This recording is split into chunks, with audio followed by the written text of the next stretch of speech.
오늘 같은 이런 자리에서 제가 정말 말씀드리고 싶은 거는 세상이 너무 힘들지 않습니까? 복잡하고 어렵고 또 위기 같기도 하고 앞으로 어떻게 사나 막막하기도 하고 우리 자식들은 앞으로 어떻게 살아가지 그런 걱정들 많이 생기지 않습니까?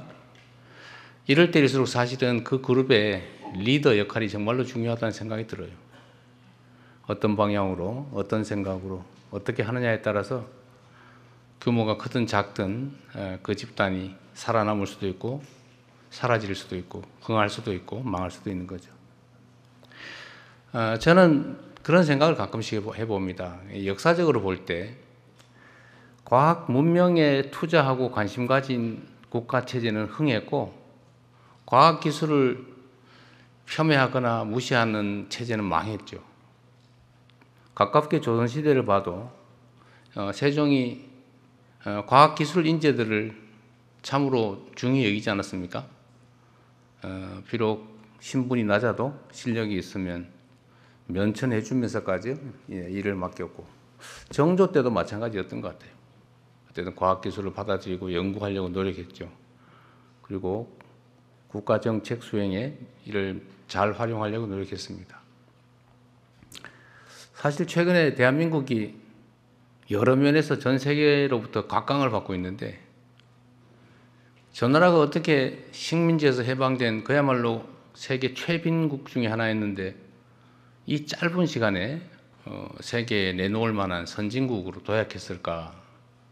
그리고 선진국으로 먹고 사는 문제만 해결한 게 아니고 문화라고 하는 측면에서 전 세계의 모범이 되고 막 따라 해보고 싶고 가보고 싶은 그런 나라로 변했습니다.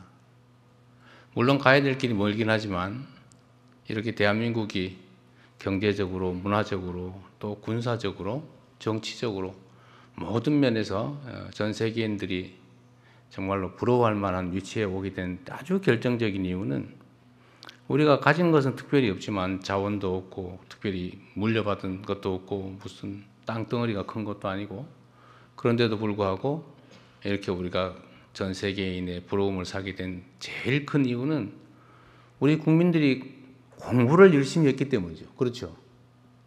잘 공감이 안 가시나 본데 논 팔아서 상아탑을 쌓지 않았습니까?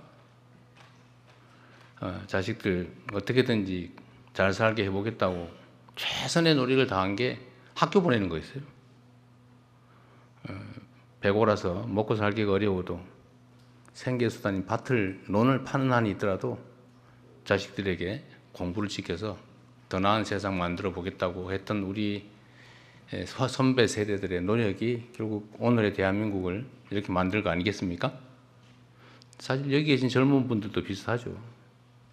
공감을 안 하는 분위기긴 한데 근데 역시 지금도 마찬가지입니다. 부모들이 자식 세대에게 가장 크게 투여하는 것은 자식들을 공부시키는 거죠. 아마도 전 세계에서 이렇게 자식들 공부에 매달리는 민족이 국민이 있을까 싶을 정도입니다. 그래서 우리가 성장 발전한 정말 획기적인 동인 근본적인 힘은 이런 수업에 학습에 있었다. 근데 이건 국가 단위로도 보면 마찬가지입니다. 국가도 공부를 해야죠. 국가 공동체도. 그게 숫자로 나타난 게 연구개발, R&D 예산입니다. 사실 R&D 예산을 이렇게 아주 단편적으로 보면 저거 뭐 그냥 놔둬도 되는데 굳이 뭐 저 결과물도 안 나오는 연구를 저렇게 해야 되나? 라는 생각이 드는 것들도 많죠. 소위 기초 연구. 그래서 어떤 사람들은 그런 거 하지 말고 당장 그 돈으로 삽질하자 라고 생각할 수도 있는 거죠. 그건 판단하기 나름이다. 우리가 한때 여기 입틀막 당하고 끌려나간 데가 이 근처 어딘가요? 어딘지 잘 모르겠는데 내가 오늘 그분 있으면 혹시 오셨으면 한번 볼까 했는데 얼마나 억울했겠어요? 내가 누구 특정인을 비난하자는 게 아닙니다. 국가도 공부해야 되고 개인도 공부해야 되고 기업도 연구개발에 투자를 해야 미래가 있는 거죠. 그래서 우리는 대대적으로 원상복구뿐만이 아니라 앞으로는 과학기술 분야의 연구 개발에 더 많은 국가 역량을 투여한다라는 방침을 가지고 아마 거의 대부분 상상하지 못할 정도 규모로 R&D 예산액을 늘렸습니다. 그리고 오늘 여러분의 제안도 듣겠지만 우리가 수차례 논의를 통해서 몇 가지 정한 원칙이 있는데 우리 연구자 여러분들한테 실패할 자유와 권리를 주기로 했어요. 이럴 때 박수도 한번 하는 거예요.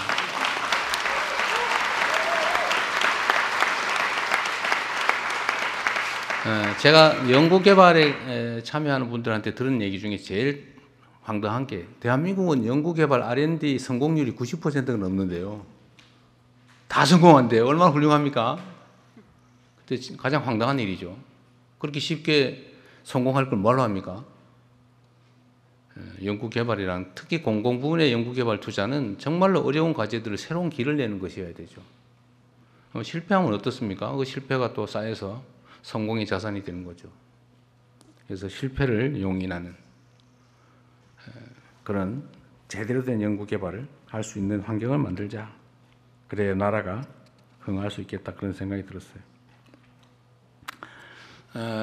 사실 저도 부모님들이 좀 경제적 여력이 돼가지고 정상적으로 학교를 다녔으면 과학기술 연구자가 됐을 가능성이 매우 많습니다. 저는 지금도 사실은 궁금증이 많아요. 뭐든지. 제가 현장에서 자꾸 쓸데없는 질문을 해서 사람들이 당황하는 경우가 많은데 아마 제가 여력이 있었으면 제가 원래 해보고 싶었던 것은 아주 그 미세한 아주 이런 부분 있잖아요. 뭐 그때 당시는 미생물학, 원자 핵 물리학, 원자 핵공학 이런 걸 해보고 싶었어요. 그런데 어쩌다 보니까 도박을 해가지고 이 판에 와서 생 난리를 치는 전쟁터에 들어왔습니다. 뭐 이것도 또 해야 될 일 중에 하나이긴 한데 우리 대한민국의 젊은 연구자들, 과학자들 정말 희망을 가지고 국가라고 하는 커다란 언덕에 등을 기대고 스스로 하고 싶은 일들을 해 나가면서 대한민국에 새로운 희망을 만들어내기를 기대합니다. 여러분들의 좋은 의견 많이 듣겠습니다. 고맙습니다.